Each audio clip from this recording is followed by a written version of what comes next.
Team Weather, here's Chris Ramirez.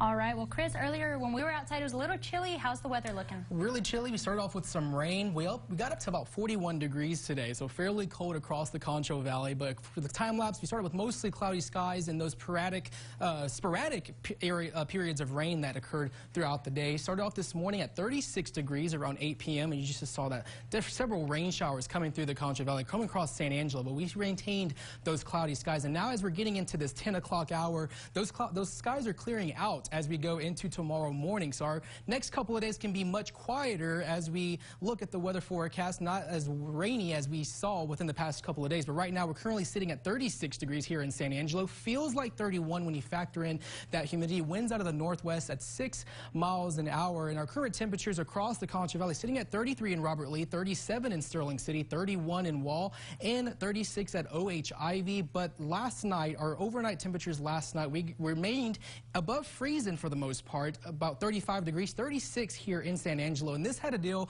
with the reason why we didn't really see too much of freezing precipitation across the area. We did expect some more colder conditions, but those temperatures, 1 or 2 degrees, can make a difference whether or not we get that frozen precip or those snow showers. But water vapor imagery is showing this dry air currently situated over the Concho Valley. So that's going to cause our temperatures to be much cooler overnight into tomorrow morning. And of course, we are going to reach those freezing point. But as we look for the past 24 hours, mostly rainy conditions across the state of Texas.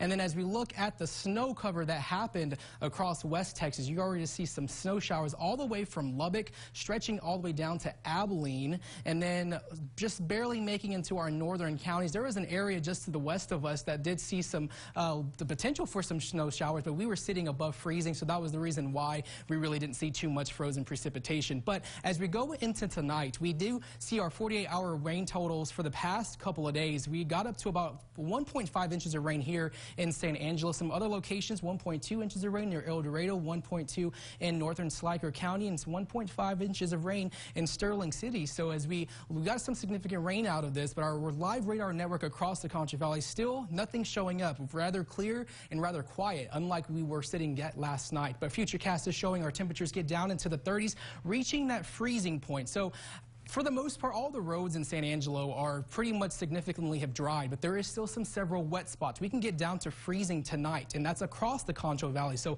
all those locations that are still wet, that's going to be some dangerous if you're driving out. As we go further north of the Concho Valley, along the I-20 corridor, we are going to have more driving hazard conditions as that snow that fell earlier today, as that refreezes overnight. When we get into those freezing temperatures, that's going to cause some driving hazards as we go further north of the Concho Valley. But Futurecast is showing tomorrow getting up to about 50 degrees here with mostly sunny skies, rather quiet, and then winds are going to be fairly calm, but we're going to have another freezing night as we go into Monday overnight, going into the several days there. But as we look at our wind speeds, for the most part, sitting at fairly calm wind speeds across the Concho Valley, we're about 6 miles an hour. And across the nation, that system that was currently over Texas that brought us all that rain and snow for our northern, close to the Panhandle, that's way off to the east right now. That's a low pressure system that's situated off to the east. That front is just way to the south of Texas. And so as we go into the next couple of days, we do have the potential for this high pressure system to remain over Texas and cause us to have a really fairly quiet